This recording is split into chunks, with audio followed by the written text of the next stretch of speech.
Dear members of British-Uzbek Society, dear guests, I'm delighted to introduce our speaker for today's event, Dr. Yulduz Gaybullaeva from Tashkent, who is currently working as Deputy Director for Research and Innovations of the Center of Educational Programs at Webster University in Tashkent.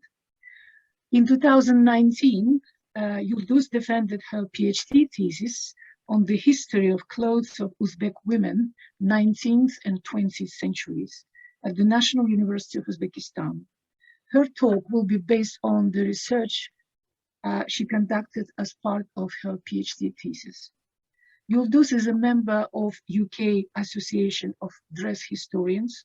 She authored and published over 25 articles dedicated to her subject of study. She is a co-author of the book album, National Uzbek Headgears 19th-20th Century, developed in collaboration with her grandmother, Professor Nafisa Sadikova, who was the head of the Museum of Uzbekistan History for 10 years. You can actually find this book and a couple of other books written by Nafisa Sadikova on Amazon, and I actually typed links in the chat room, especially for those who are interested in looking at those books in more detail. These books are beautifully illustrated and contain a very interesting information on the history of Uzbek national clothes and headgears. I would like to mention that Yulduz came forward to me herself and kindly proposed to give her talk for the British-Uzbek Society. I would like to thank you, Yulduz, for this kind proposal and to say we are very pleased to host you today. Before we commence our talk, please let me remind you of a few housekeeping rules. Please keep your microphones muted for the duration of the whole lecture. And if you have any questions during the presentation, please type them in the chat room at the bottom of the screen. I will read out your questions during the Q&A, or you're very welcome to ask your question yourself during the Q&A. The talk will last for about 40 or 45 minutes and will be followed by Q&A session. I hope you will enjoy this talk. Yulduz, the floor is yours. You can begin now. Thank you. Thank you. Thank you very much, Ms. Rose and Mrs. Kana. I'm very delighted and honored to participate in this event, and very appreciate that you gave me this opportunity to present my presentation and share with you with the thesis of my of my work. The title of today's presentation is The History and Transformation of Clothes of Uzbek Women, 19th and 20th Century. So I hope it is visible. Yeah.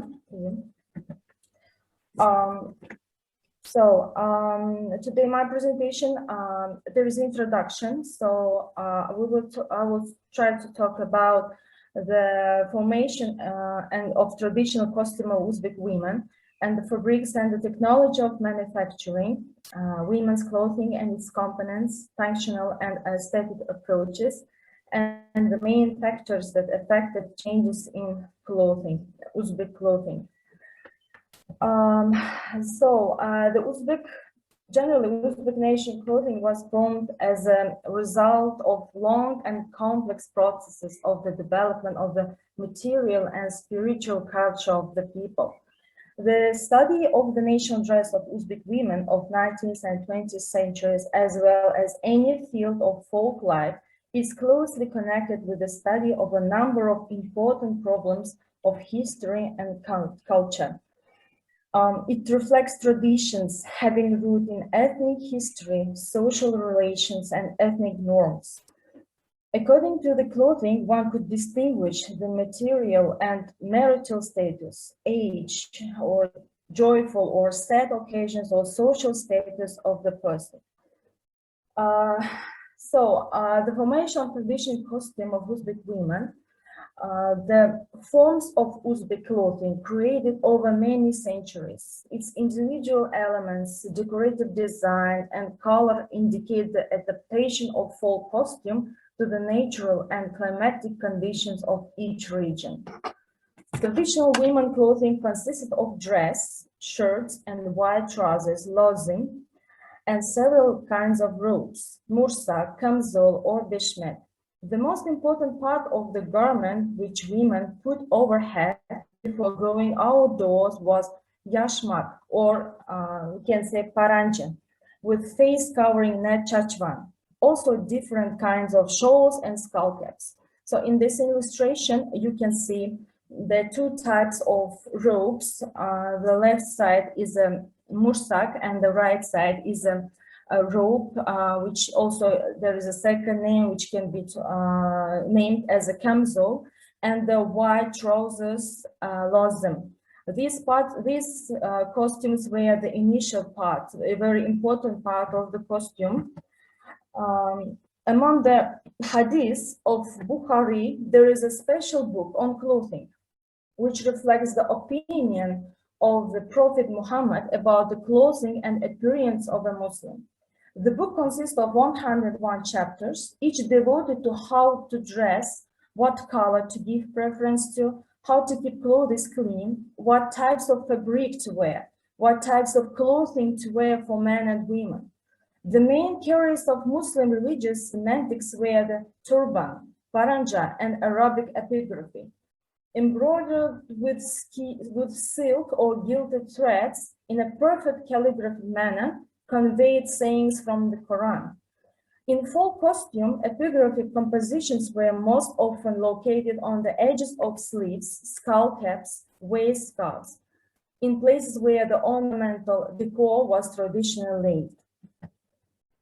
So, the forms of clothing created over many centuries, its individual elements, decorative design and color indicate the adaptation of folk costume. So traditional women clothing consists of dress, as I've mentioned before, but in the illustration now you can see the type of paranja, the front side and the back side of this view. So, beside the paranji, there was a chachvan, which covered the face. Chachvan, or in other words, chimat, is a net tightly knitted from the mane of the horse. It covered face and breast of the woman. There are a lot of sayings about the meaning of chachvan. Some specialists say that it came from the meaning soch, that means hair, and von means band. That whole meaning is sometimes can be translated as to hide the hair, to hide the face. Girls didn't wear chachvan. After the marriage, the husband bought it for her. The husband bought for his wife. Nowadays, they became the museum source, which tell about the life of Uzbek women in all times. So generally, according to the Al-Bukhari's hadith, so this was the main reason. So according to that hadith, Uzbek clothes wears, the whole conception of the clothes, that's why the main reason of the clothes were long and wide shape, and the paranja also was, that's why the paranja had the part of chachvan, which had to close the face. So it all connected, concerned with the religion. So maybe this illustration is a bit of bad quality, but I would like you to pay attention to the samples of pattern stamps. So in ancient times, the fabrics in 19th, 20th century, they were very colorful and different types of fabrics with wonderful ornaments. And to create such kind of ornaments, people used different samples of pattern stamps. But people of the time, women, preferred the fabrics with an arbor pattern. So here these are illustrations of the authentic material. So these fabrics are still kept in a museum, in Applied Art of Museum in Uzbekistan, and also in State Historical Museum. So here you can see different patterns that were used with the stamps. Here are also these, so the types of the patterns and the fabrics that are still kept in the museums. But women, as I mentioned before, preferred other patterns. So at the end of the 19th century, the huge quantities of Russian factory fabrics were imported from Russia that were produced specifically for the population of Central Asia in accordance with their tastes. With the subsequent construction of large textile enterprises, the mechanization of all processes, including decorative design, the style of national artistic fabrics, changed dramatically, and the traditional clarity of compositions began to disappear. Afterwards, factories that were established in central regions of Turkestan totally seized the market. But anyway, the local women perceived their preference to buy the fabrics of local craftsmen because they were much more cheaper. But in the middle of 20th century, these craft works of the craftsmen, the fabrics of craftsmen, totally started to disappearing. But since 19th century, in Uzbekistan, especially in Margalan, the manufacturing, in present times, our craftsmen still continue to produce, to manufacture the upper fabrics of that ancient, based on the ancient technology. Everything making with their hands. Now I would like you to share with several illustrations in order to create a conception of how the fabrics were created, still is being created. So now this is Askarov Ismail. He is the 5th generation in making address fabrics. He has his own shop. So his main activity is making the upper ikat fabrics. So there are 5 brothers who are all involved in producing these fabrics. So one of them creates different patterns, the other ones also involved in producing this kind of fabrics. Now here is one of their brothers, his name is Ibrahim. Now he's engaged in outlining the pattern. So here is the sketch of the pattern. So after the outline, once the outline is applied on threads, masters by hand isolate the areas of dyeing. Everything is made by their hands. So in 19th century, the particular parts of the threads were banded with the threads. But now our people try to use adhesive tape in order to perceive the origin color of the fabric. So after there is a big pot, as you see, so the master is going to add the color. They still use the natural dye from this is the pomegranate bark, so it's a natural dyeing also. As you see, the production, so after as soon as the threads immerse to the boiling water, they should be washed in a cold water. So here you can see the the process. So After each stage of dyeing, the threads should be dried, but for the next stage, so to take the next color, the process again is repeated.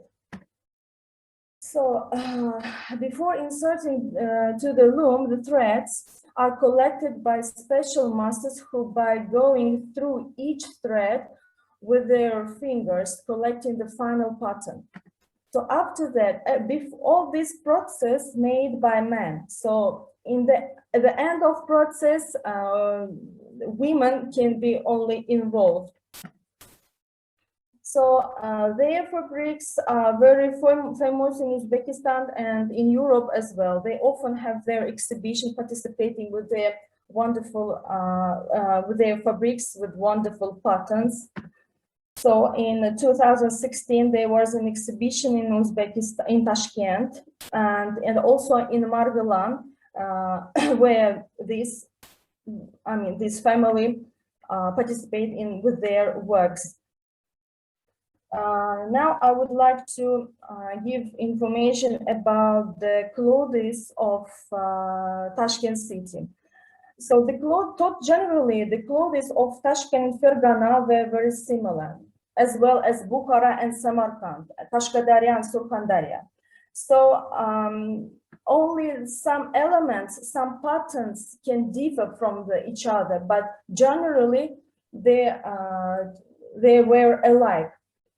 For example, if we now in the illustration you can see a woman outdoor costume over a head imported shawl, batis. The shawls were imported from India, from Afghanistan, and from Russia. Being the capital of Turkestan region, Tashkent had a great influence on the economic and political life of the population. Fergana Valley was always a pearl of the country, the source of raw materials. In lifestyle and clothing, they less differed from each other. The costumes of Tashkent and Fergana were of the same type. From other regions, they differed with the calm color, dominated black, green. Especially women were fond of aber fabrics. So in translation, aber means the word cloud. Moreover, the costumes of Tashkent and Fergana considered being more fashionable, as they were the network nodes in Asian Silk Road. So here's the costume of a young fiancé with the paranje, overhead paranje, and the tunic-style dress. And the typical footwear for Uzbek women were koshi that were made from leather and from ribbons. The rich women's footwear were embroidered with the threads in a technique iroka. Iroka, it means knitted with cross. So here are the robes of Tashkent region. So in illustration A, you can see the robe mursak, and B, robe kamzol. So the difference between mursak from other robes were with the tunic cut, and it was without liner and it without collar, and the sleeves were a bit longer. As for the robe kamzol, it was with the collar and was liner part was from cotton, and it could be worn in cold weather. So this is the outdoor costume of a young woman. So the frontline decoration was very typical for Uzbek women. So it had different names as tilakosh, zebegardon. So in the costume you can see a dress and sleeveless jacket from velvet and embroidered patterns. Everything were made by hand. and overhead imported shawl with a frontline decoration, tillakosh. The shawls played a very important role in women's life. The shawls, as I mentioned before, were imported from Russia, Afghanistan, India, and in this photo, in the figure A, you can see a big shawl with the flowers and the red flower rosette in the middle of the shawl. This kind of shawl was very, how to say, favorite kind of shawl among all Uzbek women.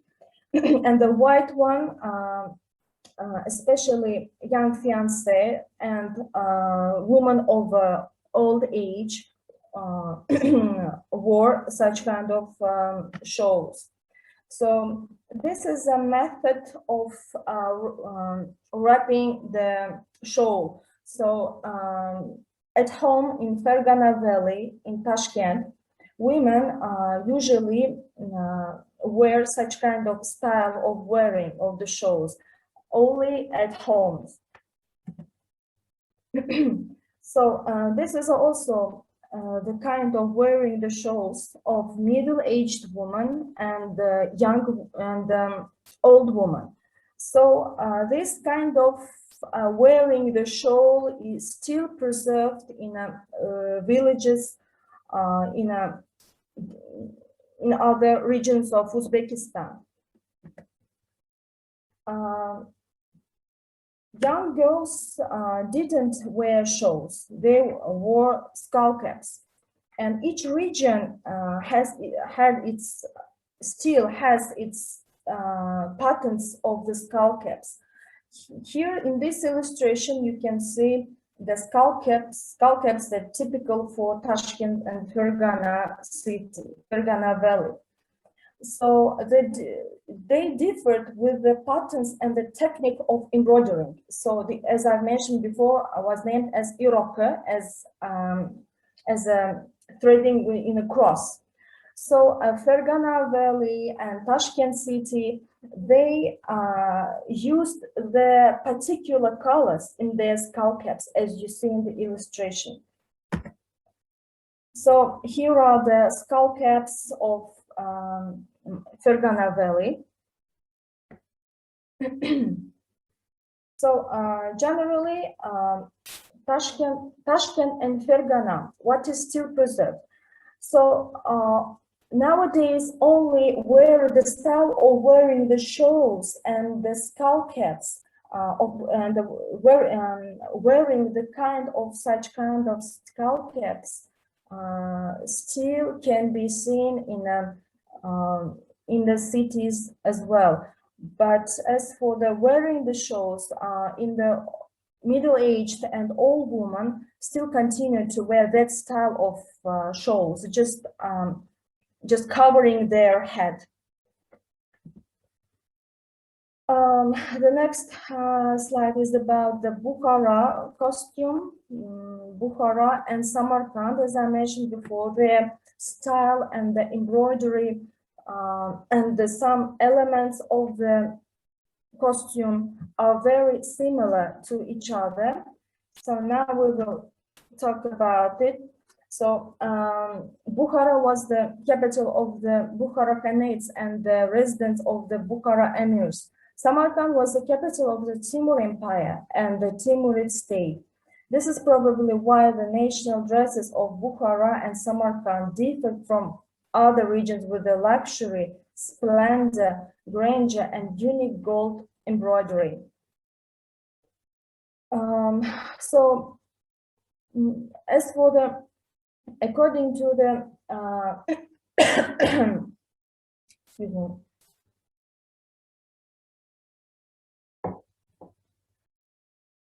So,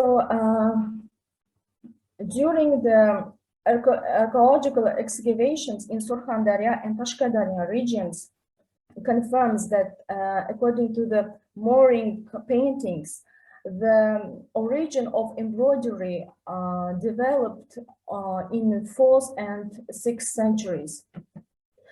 So the embroidery divided, there were two techniques of embroidery, zardozi, zamindozi, and zardozi, guldozi. What were the difference? The difference was that zardozi, zamindozi meant that the all parts of the footwear or costume, anything else, were totally, generally embroidered with the gold threads.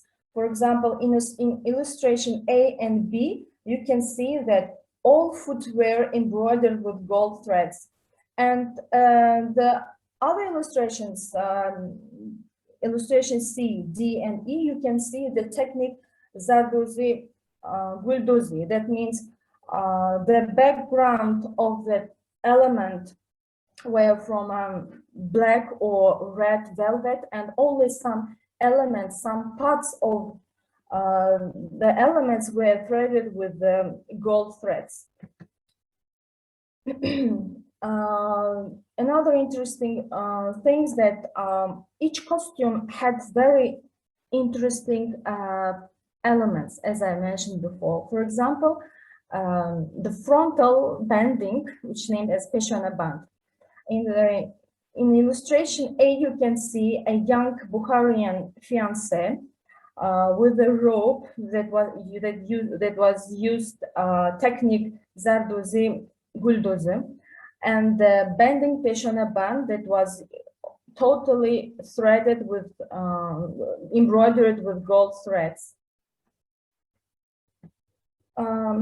Here is the shawl, and closer we can see the peshana band and the silk shawl. So first the shawl was covered and over banded the peshana band. So another interesting element of the costume of Bukhara and Samarkand and other regions as well were the peshkurtas. So the married woman had worn dresses with vertical neckline edges between the chests, as I said, named peshkurta. It was about 25 centimeters in length, which was fastened with strap, buttons, or brooch. In Samarkand, Bukhara, the peshkurta was embroidered with golden threads, as you can see in illustration B. But as for the girls, they had a collar of vertical edges. So according to the costume, you could distinguish whether it was women's clothes, women's dress, or young girl's dress. Here is the women in a traditional clothing of Bukhara end of 19th century. Here you can see the peshkurta element in the dress with the green buttons, and overhead the favorite shawl that was imported favorite shawl. And here is the Bukharian fiancé, as you see, with the peshkurta with the Arabic epigraphy. So why did they use this technique? Because they thought that at that time, if in the edges of the sleeves or in peshkurta, to write the prayers from Quran, they thought that it would protect them from an evil eye. So another interesting element of the costume named osten. So osten means the lower part of the sleeves. During their works, the women could take it off, and after, as soon as they finish their works, they can also fasten it. So they could fasten with the buttons or with the threaded ropes. So this kind of osten was favorite, was typical in all dresses of Uzbek women in 19th and 20th century. So in this illustration, you can see an older costume of a young woman of Bukhara. So this is the costumes of Samarkand. Here you see the costumes of young fiancés. In the figure A, you can see a robe and with the long sleeves, Austen.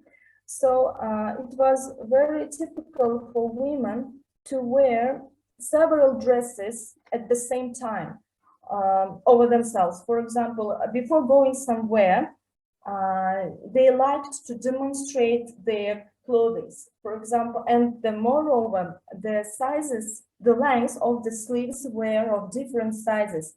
When the owner of the dress, when there were several dresses over the woman, one could see how many dresses were on that woman according to the sleeves, because each sleeves were of different size, so it was easily to count how many dresses were over them. In Bukhara,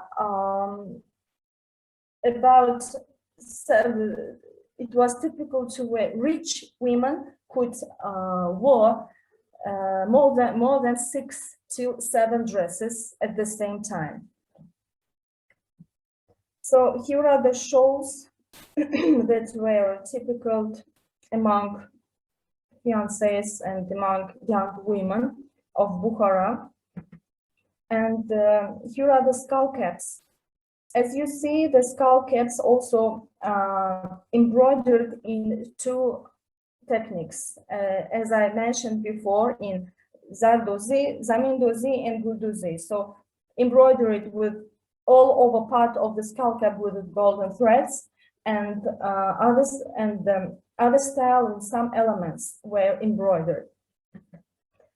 And very interesting kind of headgear of Bukhara was kulta pushak.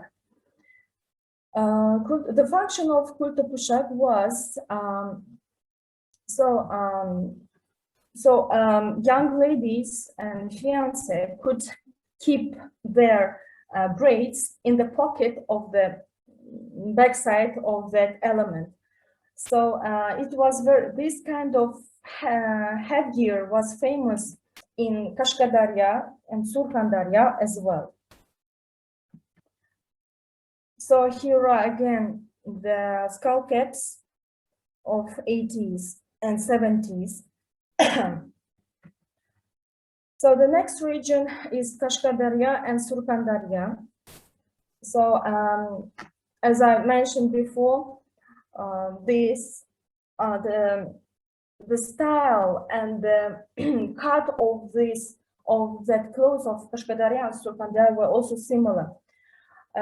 Because these 2 countries, 2 cities are located in the north part of the Republic. These provinces differ with its hot climate and abundance of sunny days. Therefore, the clothes of local people were adapted to natural conditions. The bright richness of colors, loose cut and unique variety of patterns indicates a high taste of handicraft and originality of the costume. One of the peculiarities of the national clothing of Kashkadarya is diversity of embroidery of whole garment. Women of Surkhandarya were fond of fabrics of red and cherry colors. So here is the costume of traditional costume of an old woman of 20th century. For clothing in Kashkadarya region, for clothing they used to choose striped solid color, aber fabrics with measure printing, embroidering, served not only for beauty and for aesthetic, but also had religious meaning. It protected women, children, and fiancé from evil eye. So here is a very interesting also part of the costume. Maybe you can say it is a sochpopuk. It imitates the artificial braids in among women and young girls. So in the illustration, you can see how this girl is in sochpopuk in her hair. So such books were very popular in such regions. Generally, we can say, especially was very popular in Khorezm. The differences, but it is a bit different. In Khorezm, women liked to use jewellery decorations in the such book. Later, I will show the illustration with a such book, of Khorezm region. So, a very interesting headgear in which was typical only in Surkhandarya is bash. Bash is a common in Surkhandarya only. One cannot meet this kind of headgear in other regions of Uzbekistan. Bash is a particular kind of headgear that manifests several functions. It protects head from wind and cold weather, and besides, women kept small household items in it, for example, threads, pins, needles. According to the in this illustration, you can see woman with the bash headgear of the height is a bit higher than it should be.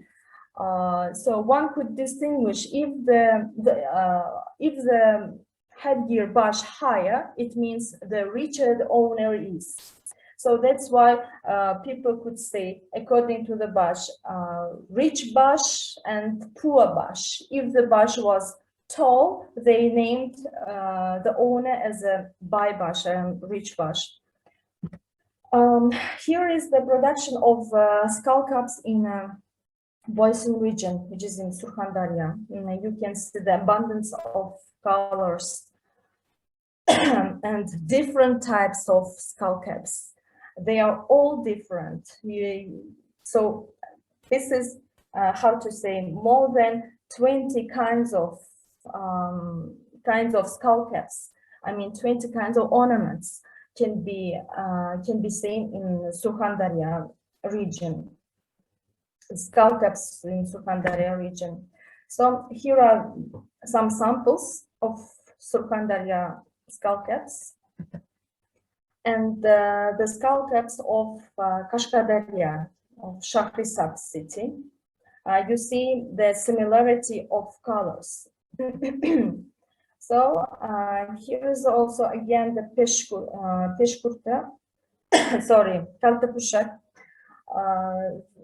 is very similar to Bukharian. So you can hide your, as I mentioned before, your braids or your hair. It's like a pocket where you can have your hair inside of that pocket. So the Khorezm. Khorezm situates in the north part of Uzbekistan. It differs with its continental climate, hot summer and severe winter. The national dress of Khorezm people is distinguished by the traditional strictness of the color scheme and particular form of women's headgears. The production of engraving and jewellery products were very developed. Khorezm jewellery surpasses similar products from other regions in all their uniqueness, perfection, and variety of forms. Excuse me. So here is the costume of fiancé of Hiva, end of 19th and beginning of 20th century. So on the head there is a decoration tahyadozı. So that tahyadozı only typical for Khorezmian women. In nowadays, women in their house or before going somewhere, they don't wear this kind of head decoration. Only dancers we can see all the dancers in tahyadozı. So another very interesting also head decoration is kanat osma. Combination headgears or ornaments of images of open wings and the horned head of the bull were frequently met.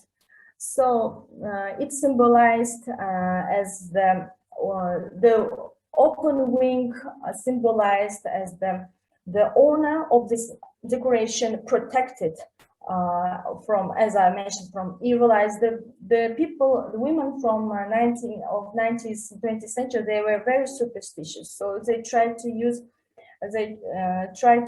Arabic epigraphy and the elements of birds and fur. For example, they like to use a fur of owl because bird owl hunted after scorpions or snakes. So using the fur on the head of boys' skullcaps or women's decoration, they considered as if it protected them from such kind of dangerous insects or from snakes, etc. So bottom oi is another jewelry decoration, which names in a figure A, Bodamoy, Almond's moon, as it is translated, frontal ornament. It was attached on the shoulders of the bride. And in figure B, you can see frontal decoration, so colored bow, so key banding. So they kept their keys in such decorations. So here is the child's bracelet with dummy. Now this is kept in a State Museum of Heritage in St. Petersburg. So this is child's bracelet is of a Hevian Hans child's bracelet of 19th century. So in this, according to this bracelet, we can realize how at the time craftsmen can use their imagination in creating such awesome elements, awesome decorations. Here are the braid ornaments, such book, which was also typical in Kashkadarya and Surkhandarya. And in Khorezm, they like to use beads, pearls, precious stones, or gold in such papuk. So when women, while they were working, the slightly noise can be heard. For example, one could hear, someone is coming, because there were a slight noise while the owner of these elements were working. So I tried to give a bit information about the traditional and national costumes of Uzbek women of 19th and 20th century, because the information is very huge, and especially in jewelry decorations, women like to like to use different kind of elements or patterns that symbolize different meanings. But I tried, now I will explain what forced to transform these clothes, what forced to forget now the young generation about the costumes of that time. So the main functions that impact on changing the clothes. So after the establishment of Soviet power, as a result of a policy aimed at denying the national spiritual heritage under the influence of socio-political processes, The new form of clothing began to gradually spread first among the population of large cities and after the hujum movement throughout the region.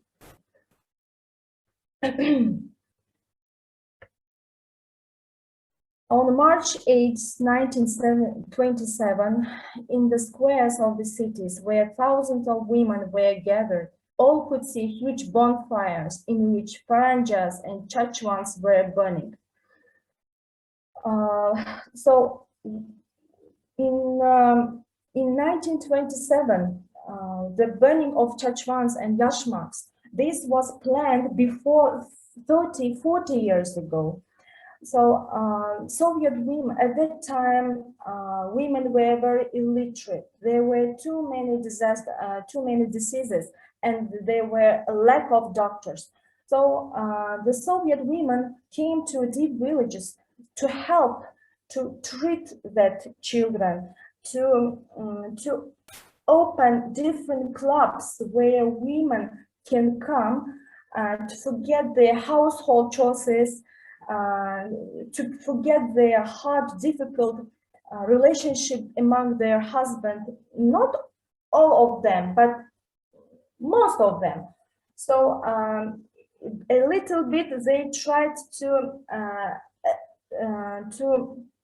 attract them from it. And after that, within 30 years, this system, this policy, step by step influenced women, and women could ask themselves, looking at the Soviet woman, can say, why I cannot be like her? Why I cannot be literate? Maybe I should be like her. Maybe I should listen to her. Such kind of understanding lived in women, had been living in women for several years. But at last, in 1927, as the Soviet government planned, at last it happened. Women went to the squares, started to burn their paranjas, their chachwans. Of course, there were too many sacrifices. More than 2,000 women were died because men, husbands, fathers, brothers were not ready to accept such kind of division. So in fact, the main reason of the Soviet government was to involve that women to work, to involve them in agricultural labor, work in the collective farm fields and textile factories. So here I used the photo of famous photographer Max Pinson. One can only imagine how dramatic this process was for most women, especially the elderly, who were forced to abandon centuries-old traditions and customs. It led to the subsequent disappearance of a number of traditional elements of women's costume. But the hujum wasn't just about unveiling. It was a multifaceted campaign to increase the numbers of girls in schools and women in an illiteracy courses, to enforce laws against polygyny and the marriage of minors, to bring women into workplaces and promote them in the party and government, to end Kalin and to explain to women their rights. So also there were advantages of hujum attack. As I mentioned before, women started to go to schools, started to go to the institutes, work or develop their knowledge, improve themselves. So here we can see that advantages of the hujum attack.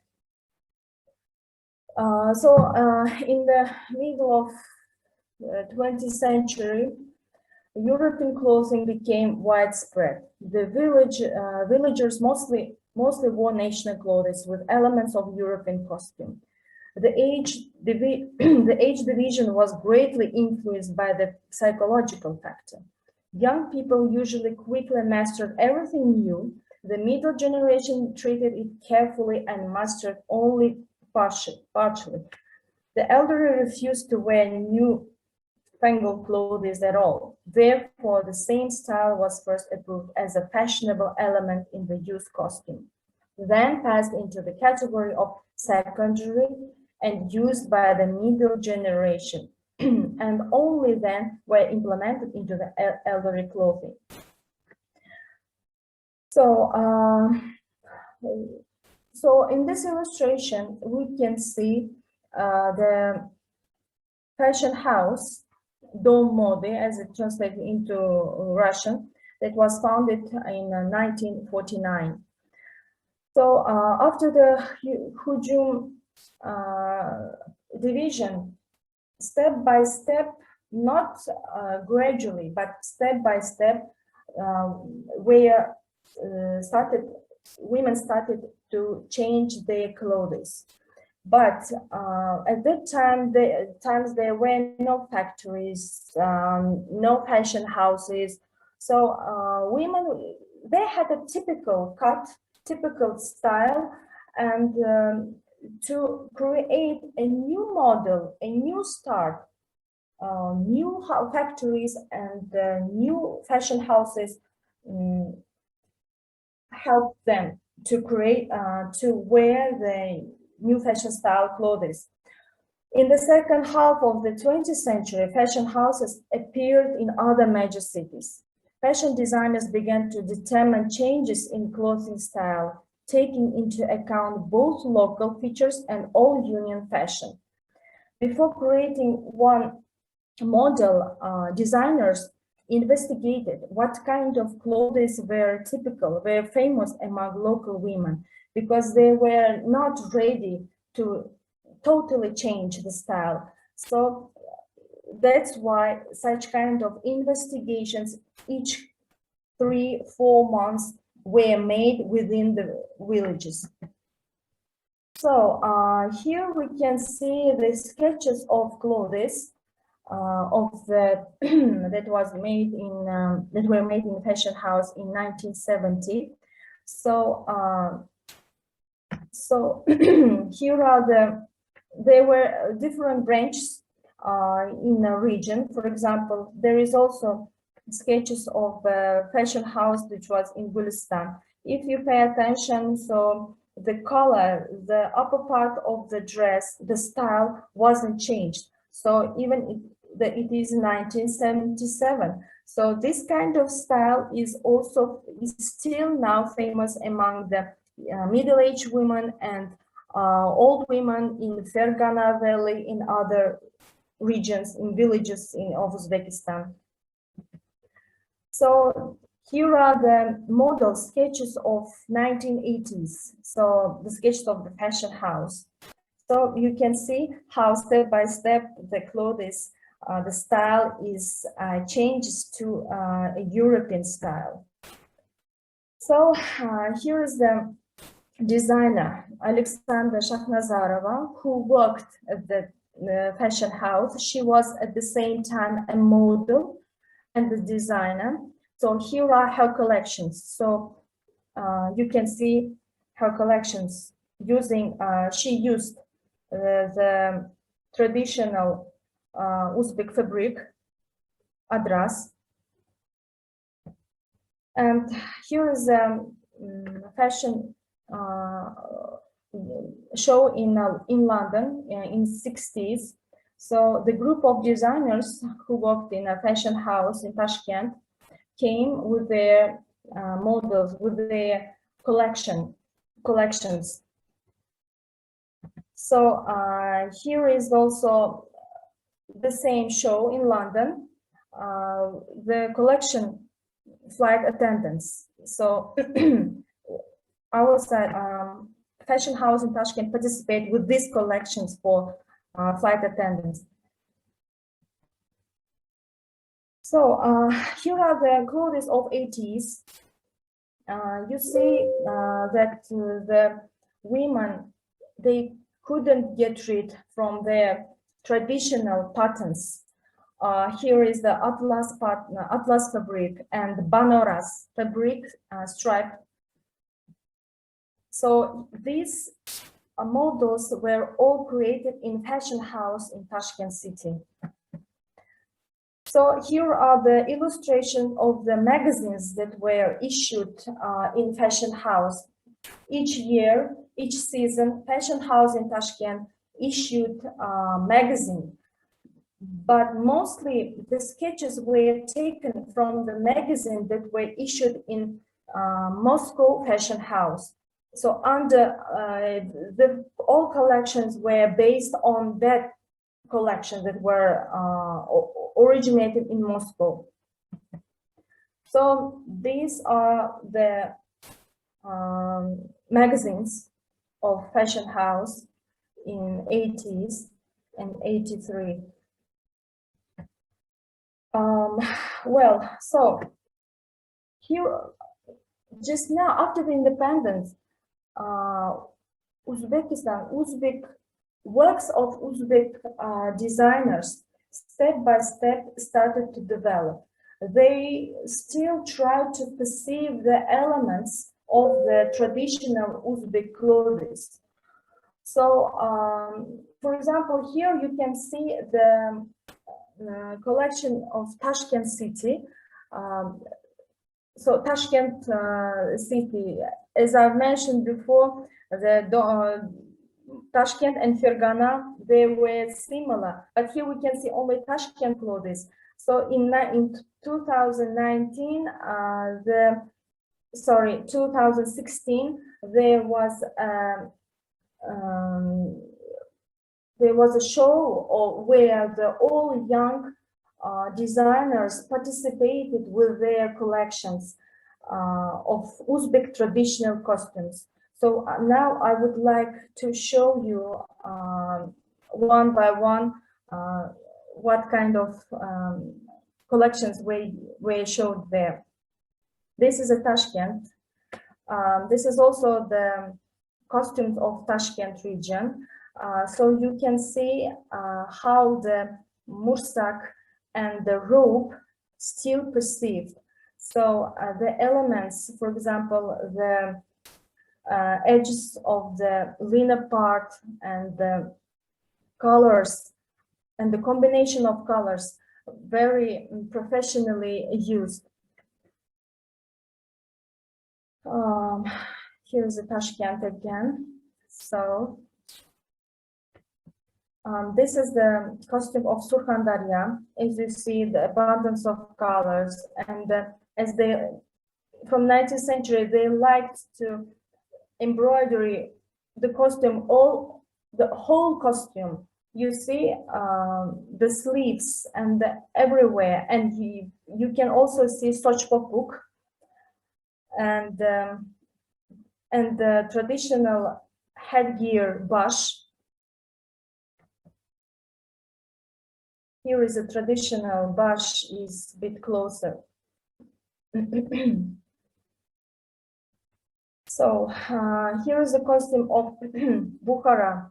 So you see peshkurta, the very initial element of the dress, and the length of that was 25 centimeters, and the designer tried to perceive these kind of elements, this kind of size. And overhead a peshana band with a shawl. This is a costume of Khorezm. I also wanted to show the Karakalpak clothes. So this is the new maybe in my subject, but the colors and the elements are very colorful. That's why I wanted just to share with you. So this is the very famous fashion designer Layli Fazilova. I love her works very much. In her collections we can see contemporary, maybe contemporary style, but the fabrics she uses only that are produced in Margalan.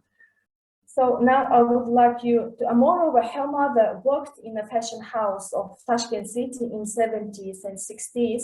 And now maybe that's why she also, maybe this kind of experience inherited to her daughter. That's why maybe Vali Fazilova became very famous fashion couturier, maybe we can say fashion designer. So here are her collections. So the contemporary style.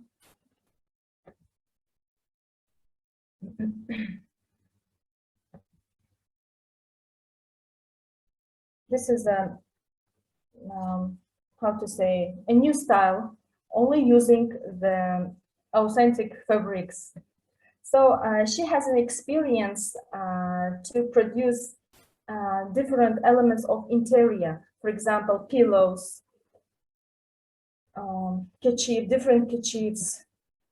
So this is also her work.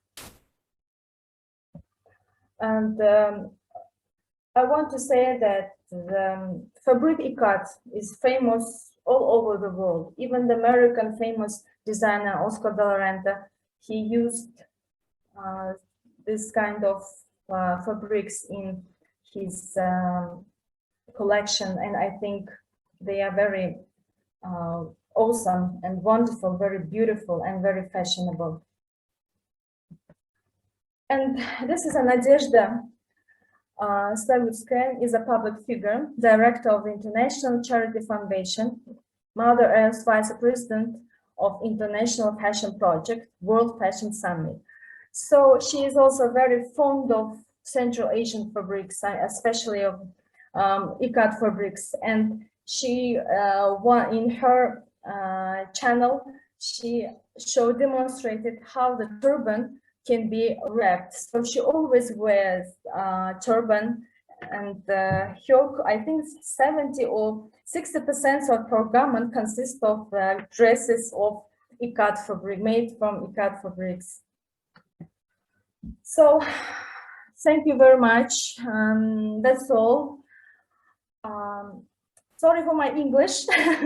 I hope that I try to give a little information about Uzbek clothes, Uzbek traditional clothes, and what forced these clothes to be changed, the transformation of Uzbek clothes. So thank you very much. Thank you for your time. So if you have any questions, I would love to answer them. Thank you very much, Yulduz, for such a detailed and nuanced analysis of different regional styles and all the details. It was fascinating lecture. And it was interesting to see multifaceted kind of history of the clothing that it has. It was an indication of social status, marital status. It was an indication of age. It used to have a functional role as well, like the case with the bash, where you can put some housekeeping items. And it also had spiritual and religious meaning. So for me, it was a fascinating story about the Uzbek national tradition. So I would like to open the floor to questions. I'll check now for some comments or questions in the chat room. So there are some comments from Yulduz Gaybullaeva, very interesting and educating lecture. Thanks, Yulduz, and organizer. Comment from Daniela Liberby from Austria. Very informative and interesting. Thanks a lot, Yulduz and Rosa. Comment from me, beautiful images and colors. Insightful comments from Laurel Victoria Gray. Very comprehensive lecture, Yulduz. Thank you. May I add that the traditional designs of ikat and adras and natural dyes have brought back the real beauty of the fabric. The Soviet-era machine woven ikat was not as dramatic and the colors were not as beautiful. And also maybe one factor to influence change in women's clothing for Tashkent is the metro. Long dresses are dangerous on escalators and when entering and exiting the train cars. fabric can coat indoors or in the mechanism of the escalator. That's a good point, Laurel. And the question, now it's a question, did they use mulberries in creating dyes? One more question from Robbie. Is any of the history taught in schools? So do they teach history of Uzbek national traditional clothing in schools? At least some elements of it. No, unfortunately not. But even in universities, we don't have such kind of lessons. But there is a National University of Fine Art and Design named after Kamaluddin Begzod. There is a faculty of design. So there, most subjects were focused on studying the clothes, national clothes, history of national clothes. But but we don't have a literature now. What forced the transformation of Uzbek clothes? When I was working on my thesis, it was very hard for me, very difficult to find authentic materials. I had to work even for hours. I spent even days in central archives of Uzbekistan searching for the information. But I think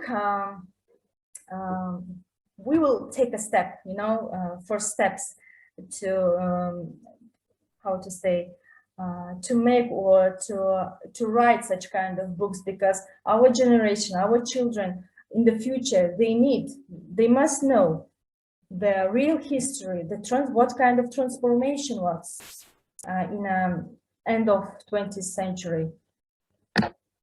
Thank you, Yulduz. It's important indeed. I'd like to thank Yulduz for her great, amazing work as a theater maker, a member of Uzbekistan living abroad. I found it really difficult to find the historical, the literature about traditional clothing. And I work closely with Laurel. I often ask her questions about Uzbek traditional, and Dr. Laurel Victoria Gray, and everybody knows, she's more Uzbek than anybody of us in here. But anyway, I want just to say thank you, Yulduz and Uzbek Embassy, and Rose, to you, of course, for such a great, interesting event. This is very, very useful. Thank you very much. Totally agree, Yulduz. Thank you. Thank you so much. We ran out of time, actually, but I hope you all enjoyed the lecture. I can see from the comments they all thank Yulduz for a fascinating lecture, and I'm personally very thankful to you, Yulduz, and I'm very happy that you came all forward and proposed your talk, because I didn't know you before, and I think it's great that we have met you, and hopefully we will have some future events where we can involve you again. Thank you so much. And I would like to thank everyone, all the participants. I can see that I think one of two left, because they probably have to rush to work or to a family. So I would like to close, if you don't mind. Thank you, and everyone. I wish you a very nice evening and a great afternoon, a great weekend. Thank you, everyone. It was great. Yulduz, we need to get you to Washington, D.C. to the Textile Museum and give your lecture in Washington, D.C. Oh, great. Thank you. Thank you.